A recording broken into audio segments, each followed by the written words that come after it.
When you play as many games as me or my friends do, you start to see patterns when new games get released. We use commonly known terms like Metroidvania or roguelike. Foregone, like many other 2D platformers, can't escape these comparisons, but is unique in its mishmash of older games.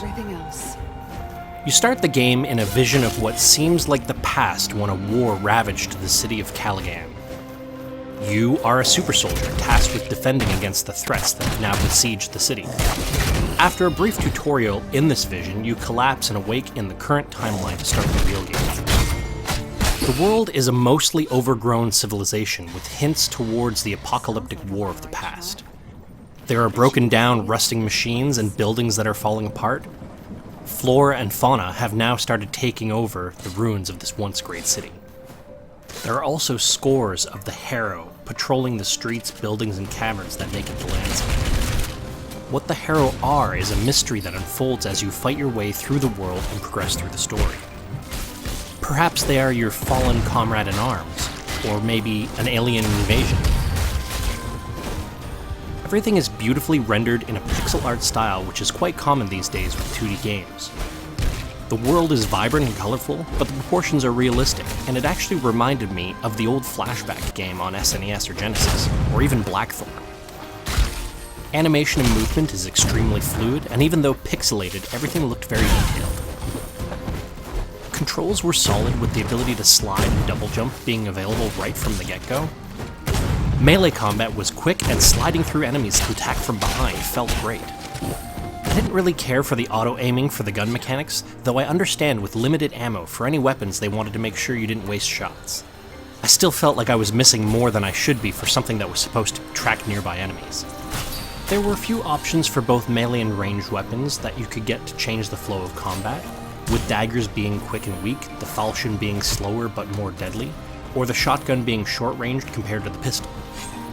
Enemies also had a variety of weapons in their arsenal, with the Harrows having rifles, miniguns, spears, and swords. The aggressive fauna also had a large amount of variety, with little spike-shooting slugs to giant crustaceans spawning little minions.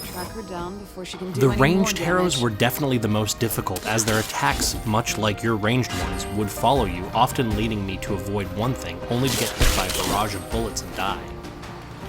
Foregone from the beginning felt like a Metroidvania or a roguelike. However, not long in, I realized I was very wrong.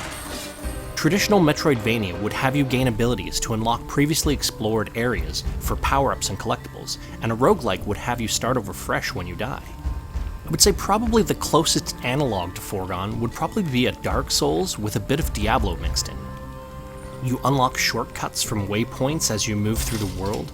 When you die, you go back to a nexus where you can power up your skills and gear. However, you do lose all gained gold and crystals when you die, so it is quite punishing in that regard. Also, all enemies respawn, so if you didn't get a shortcut on your last death, you're gonna have to wade your way back through all those enemies from the closest teleport you have available.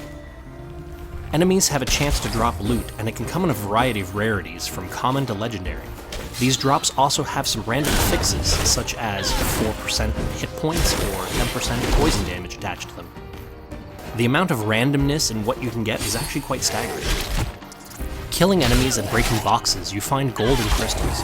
Gold was used to upgrade gear that you found, and crystals were used to unlock abilities in a skill tree.